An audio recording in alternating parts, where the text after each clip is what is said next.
Hello my lovelies, I really hope you're all doing so well. I've not had the best week of my life, which is why I haven't been filming.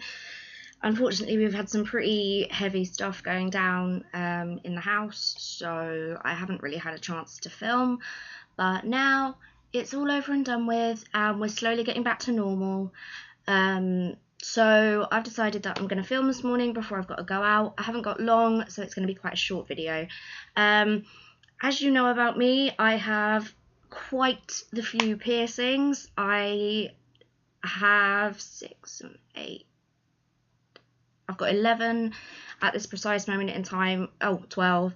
I have had quite a lot more than that, so I do kind of know what I'm talking about.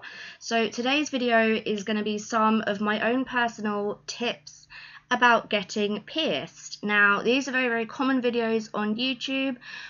I will probably be saying a lot of the same things that other people have said, but I'm just going to put my little tips out there that I have found very useful in my piercing journey. So that is my intro over and done with, and now I'm going to get to the meat of the video. I have a few points here written down. I haven't covered everything because otherwise that would be a ridiculously long video. And the first thing that I will always recommend is that you trust your piercer. All of my piercings, apart from my first and second lobes, have been done by the same person. And my cartilage. All of my piercings have been done by the same person, and I have never had a problem with any of them. I have had very personal piercings. I've had my nipples pierced, and they were pierced by the same man, and he's made me feel very comfortable. You need to be comfortable with your piercer. You need to feel safe, and you need to feel like you're in a clean, happy environment when you do get pierced. Someone is stabbing a hole in your body. There is a high chance it can get infected. Always trust your piercer. So there's that. My second point is that before you get any piercing, it is to research it.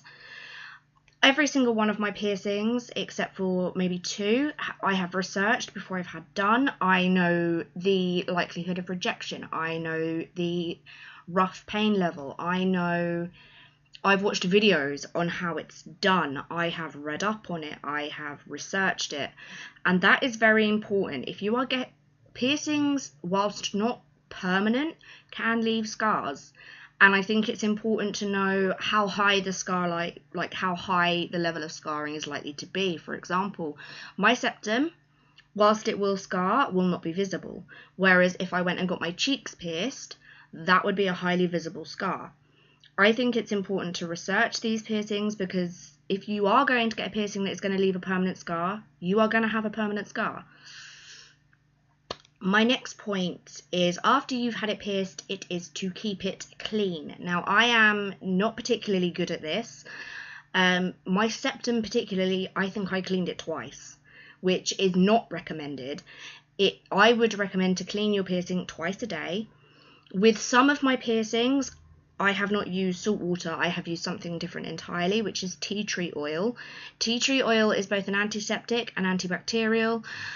It does work, but I would not recommend it unless you have a keloid or a bad infection. I got a very bad infection in my belly button piercing, so I used tea tree oil on that, and I had a keloid in my forward helix piercing, so I cleaned that with tea tree oil. Otherwise, I would recommend warm salted water to clean your piercings. My next point, and this is something I do every single time that I get a piercing. Before I go, I will buy myself something like a drink of Coke or a chocolate bar or Lucozade, something that is very sugary, and something that will boost your blood sugar very quickly. When you get pierced, adrenaline is running through your body. Once the adrenaline has left, you are quite often left with a feeling of faintness, which is down to low blood sugar, which happens when trauma occurs to the body. So I would always take something like that, take a couple of swigs or a little nibble before I went in there to boost my blood sugar, and a small amount afterwards, and just keep topping up my blood sugar. This has made it so that whenever I've had a piercing, no matter how painful, I've never fainted and I have never felt lightheaded. So that's a win. Another thing to remember is that the pain is only temporary. This is something that I struggle with. I am not good with pain, despite the fact I have quite a few piercings and a lot of tattoos. I am not very good with pain. My way of dealing with that is to remember that it's, especially with piercings, it's going to be very short, it's going to be very sharp, and the pain will not last very long. For example, my septum. I was so nervous before I had my septum pierced because I'd been told that it was very, very painful. Now, yes, it was painful. It is not comfortable. It is like getting any piercing that's in or around cartilage. It will make your eyes water, it will smart, and it will sting. However, all I remember is that this is not going to last very long, and that helps me to maintain a level of calm. It helps me to remember that I am going to get something out of this, and it's not just worthless pain. My next point is such a big thing, and that is to never, and I mean never, get anything pierced with a gun. I had both of my lobes pierced with a gun. I had no problems with it. However, I had this done with a gun because the person did not know what they were doing, and I ended up with an infection. I ended up with a severe problem. The skin grew over the back of the butterfly. Now, I would always recommend that you get a piercing done with a needle. For one, it's far cleanlier. Is that a word? Yeah. It's far more clean. You are less likely to get infection. It is the correct way of doing it. Do not get anything done with a gun. Now, I know that when you're young and you're getting your ears pierced for the first time, that will more than likely be done with a gun. However, anything after that, I do not recommend. Okay? Get it done with a needle. My next point, do as tempting as it is, and again, I am bad for this, do not fiddle with your jewellery. That, once it's healed, that is not an issue. But whilst it is healing and it is an open wound, your fingers are filthy. All you're doing with playing with it is increasing the risk of infection, which is not something you want. Leave it alone. My next point. Again, something I have been known to do, and that is do not change your jewellery before the piercing is healed. There is a reason why most piercings are pierced with titanium, and that is because titanium is basically a hypoallergenic metal. It does not cause allergic reactions, except for in the very few. They are the exception to the rule, but generally, titanium does not cause infection. When you buy body jewellery, either online or from other places, it is normally stainless steel, which can cause allergic reactions. And if you don't know that you're allergic to stainless steel and you put it into a fresh piercing, you could cause an awful lot of problems. Also, piercing jewellery is a different gauge to the jewellery that you would put in it afterwards. Piercing jewellery is longer, it is generally thicker, so that it allows room for swelling.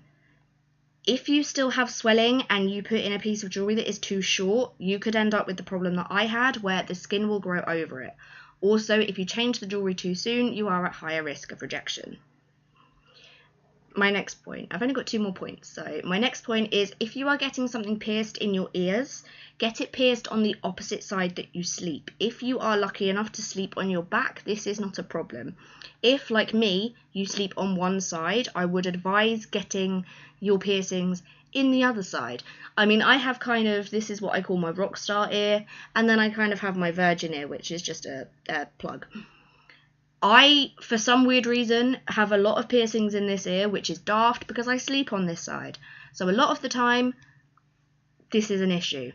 My other point that I would like to make about ear piercings is if it is anywhere in this area, so your tragus, your daith, maybe your inner conch, anything like that, do not wear earphones. Do not do it until it's completely healed, because that will, again, be asking for an infection and will hurt.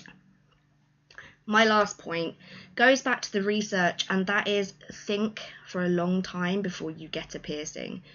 Do not get piercings on a whim. Now, I have done this. I'm pretty sure everybody with piercings has done this. We've all gone, do you know what? Fuck it. I want to go and get something pierced. Do not do that. You will regret it. You will go in there, you will get a piercing, you will come out, and for 2 days you think, yeah, this really suits me. And then you come across the problems.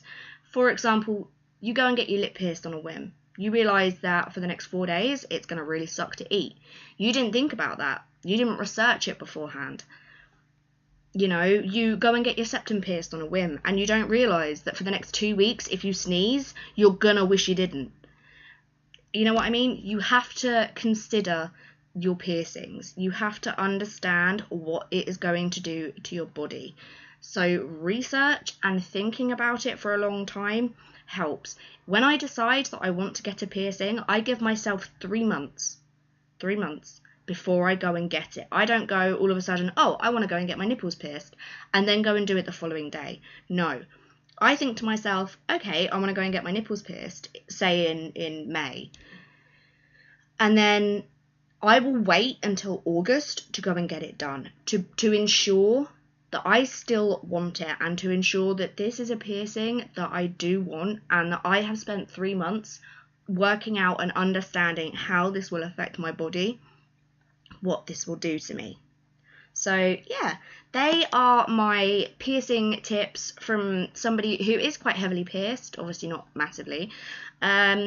If you have any more tips, please leave them down in the comments below. I'd love to know what tips you have for getting yourself pierced. Thank you very much for watching. I really hope you enjoyed the video. All of my social medias will be left down below, so if you want to go and check them out. If you like the video, please press the big red subscribe. No. Please give me a thumbs up. And if you want to, please press the big red subscribe button to see more videos from me. Thank you very much. Bye-bye.